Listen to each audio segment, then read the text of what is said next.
સર્વ વૈષ્ણવોને જય શ્રી કૃષ્ણ. આપણા ચોથા દિવસની પ્રેક્ટિસ હતી કે આપણને જે ખૂબ ગમતું હોય તે પ્રથમ આપણે પ્રભુને અર્પણ કરીશું અને પરમાત્માની પાછળ પડીશું. પ્રતિક્ષણ ઈશ્વરનું સ્મરણ રાખીશું. એ પ્રેક્ટિસ થઈ બધાને? હવે આપણે આગળ જોઈએ. સચ્ચિદાનંદરૂપાય વિશ્વોત્પત્યાદિહેતવે તાપત્રય વિનાશાય શ્રીકૃષ્ણાય વયં નુમઃ. જે જગતની ઉત્પત્તિ, સ્થિતિ અને વિનાશનો હેતુ છે તથા જે ત્રણેય પ્રકારના તાપોના નાશ કરવાવાળા છે એવા સચ્ચિદાનંદ સ્વરૂપ ભગવાન શ્રી કૃષ્ણને અમે વંદન કરીએ છીએ.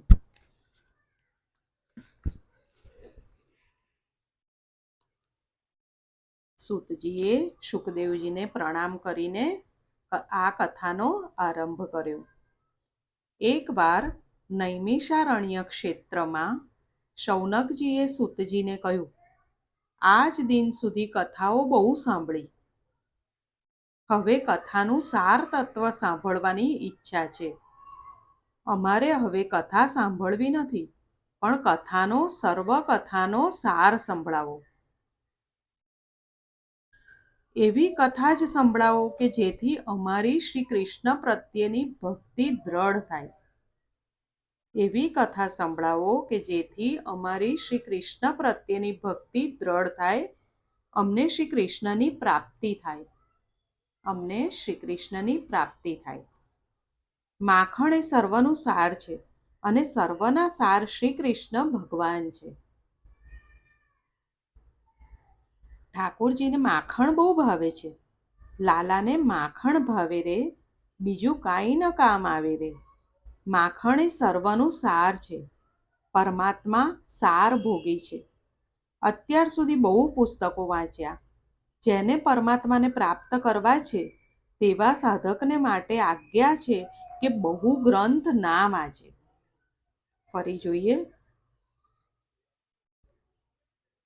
જેને પ્રભુને પ્રાપ્ત કરવા છે તેવા સાધકને માટે આજ્ઞા છે કે તે બહુ ગ્રંથ ના વાંચે. અનેક ગ્રંથો વાંચવાથી બુદ્ધિમાં વિક્ષેપ થાય છે.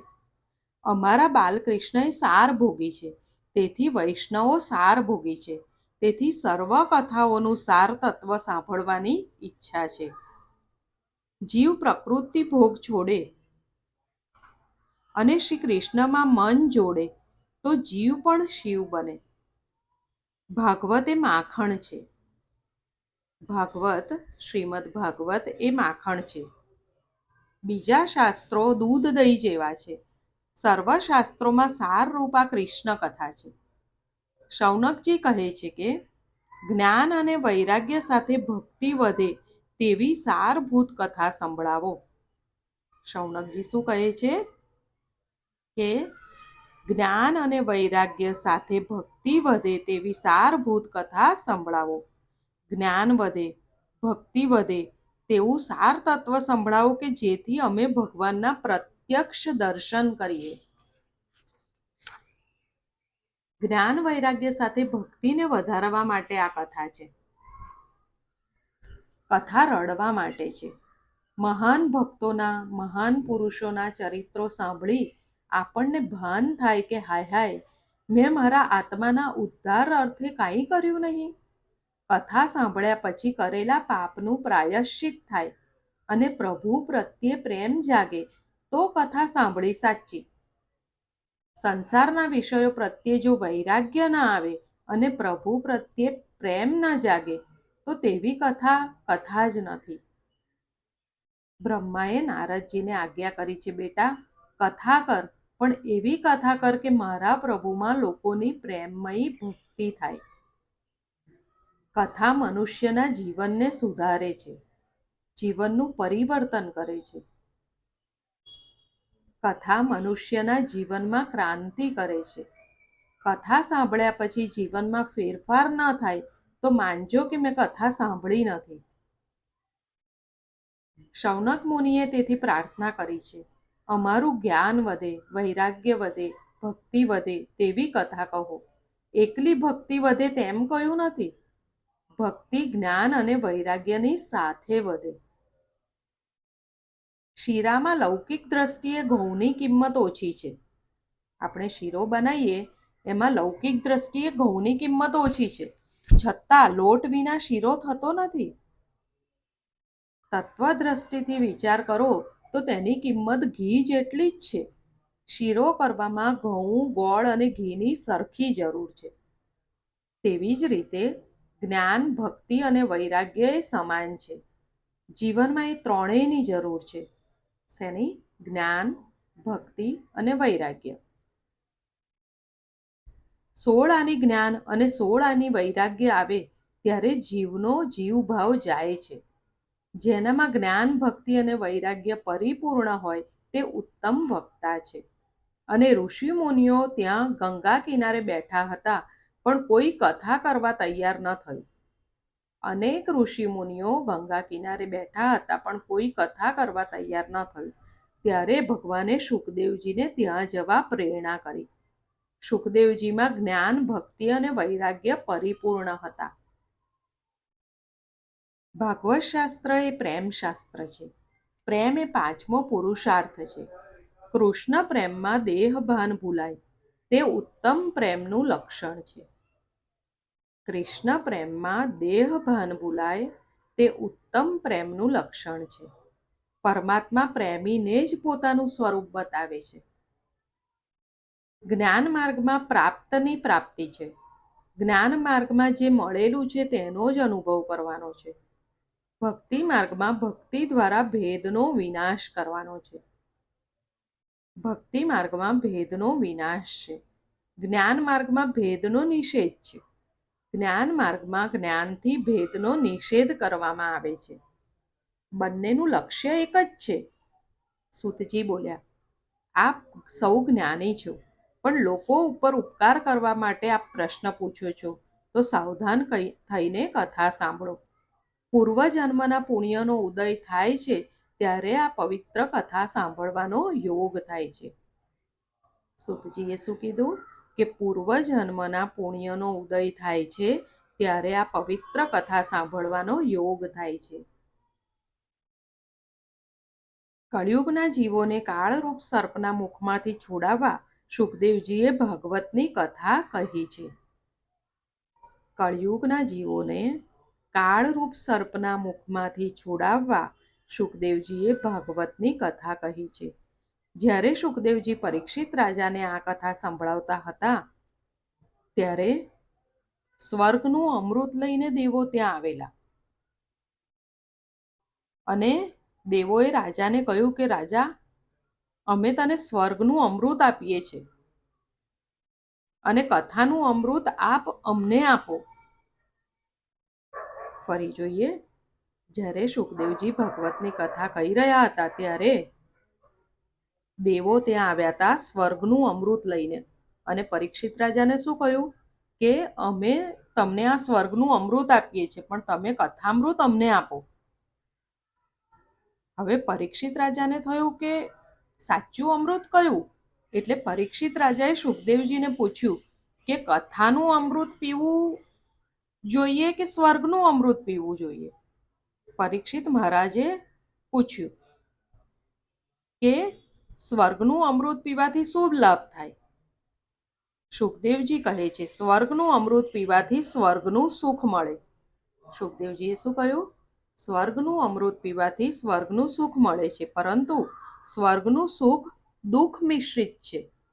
સ્વર્ગનું અમૃત પીવાથી પુણ્યનો ક્ષય થાય છે, પરંતુ પાપનો ક્ષય થતો નથી. સ્વર્ગનું અમૃત પીવાથી પુણ્યનો ક્ષય થાય છે, પરંતુ પાપનો ક્ષય થતો નથી. કથામૃતના પાનથી પાપનો નાશ થાય છે. કથામૃતના પાનથી પાપનો નાશ થાય છે. કથામૃતથી ભોગ વાસનાનો વિનાશ થાય છે. તેથી સ્વર્ગના અમૃત કરતાં આ કથામૃત શ્રેષ્ઠ છે. સનત કુમારો બ્રહ્મલોકમાં બિરાજતા હતા. એકવાર તેઓ ભારતમાં આ કથાનંદ લેવા આવ્યા.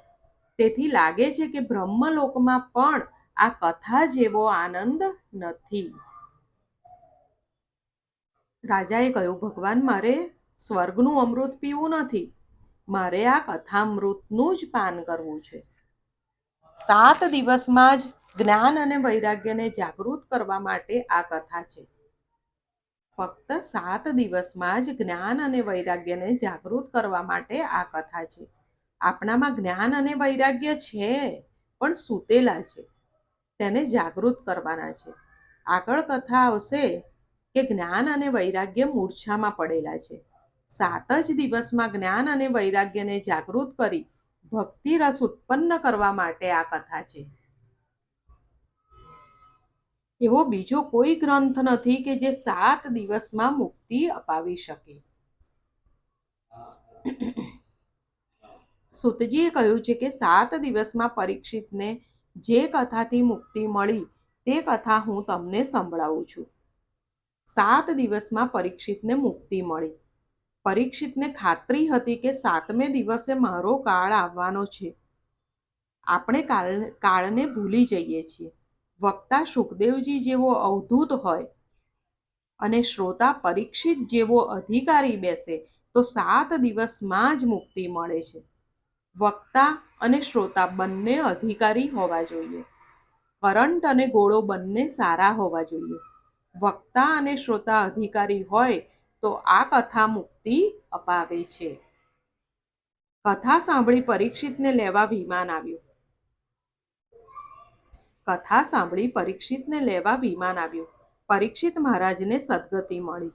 પરીક્ષિત મહારાજ વિમાનમાં બેસીને પરમાત્માના ધામમાં ગયા છે.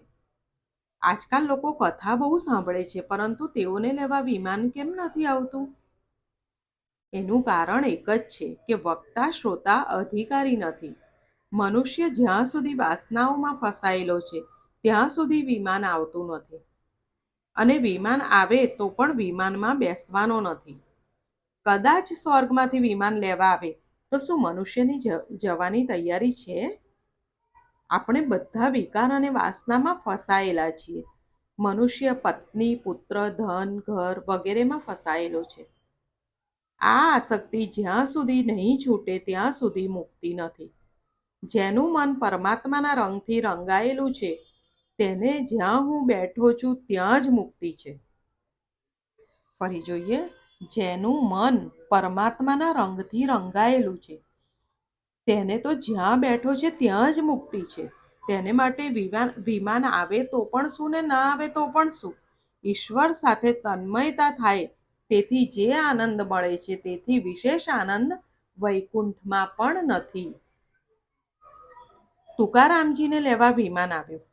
તુકારામજી પોતાની પત્નીને કહે છે કે આ જીવનમાં હું તને કાંઈ સુખ આપી શક્યો નથી, પણ પરમાત્માએ આપણા માટે વિમાન મોકલ્યું છે. તને વિમાનમાં બેસાડીને પરમાત્માના ધામમાં લઈ જાઉં. ચાલ મારી સાથે. પરંતુ પત્નીએ માન્યું નહીં અને મહારાજને કહ્યું, મહારાજ, તમારે જવું હોય તો જાઓ, પણ મારે જગતને છોડીને આવવું નથી. અને ગઈ નહીં. સંસારનો મોહ છોડવો કઠણ છે. સંસારનો મોહ છોડવો કઠણ છે. વાસના ઉપર અંકુશ ન આવે ત્યાં સુધી શાંતિ મળતી નથી. કથાનો એકાદ સિદ્ધાંત પણ જો મગજમાં ઠસી જશે તો જીવન મધુર બની જશે. વાસના વધી, ભોગો વધ્યા, તેથી સંસાર ખારો ઝેર બન્યો છે. વાસનાઓ મનથી ક્ષીણ ન થાય ત્યાં સુધી મુક્તિ મળવાની નથી. વાસનાઓ મનથી ક્ષીણ ન થાય ત્યાં સુધી મુક્તિ મળવાની નથી. પૂર્વજન્મનું શરીર ગયું પણ મન ગયું નથી. લોકો તનની, કપડાની કાળજી રાખે છે, પરંતુ મર્યા પછી જે સાથે આવે છે તે મનની કાળજી રાખતા નથી. મર્યા પછી જે સાથે આવવાનું છે તેની કાળજી રાખો. ધન, શરીર વગેરેની કાળજી રાખશો નહીં. મર્યા પછી હાથની આંગળીમાં વીંટી હશે તો પણ લોકો કાઢી લેશે.